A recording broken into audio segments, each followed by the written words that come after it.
Jeg hedder Niels, og jeg underviser i Standard Latin her i Salsa Latina. Og bag ved mig, der danser mine fantastiske dansere. De danser cha-cha-cha, som er en af latindansene. Der er 5 latindanser og 5 standarddanse, så man lærer at kommunikere med sin partner på alle mulige forskellige måder.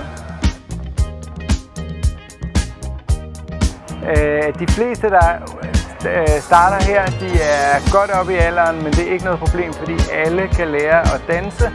Og hvis du ikke har en partner, så finder vi en til dig. I er bare meget velkomne, så kom og vær med.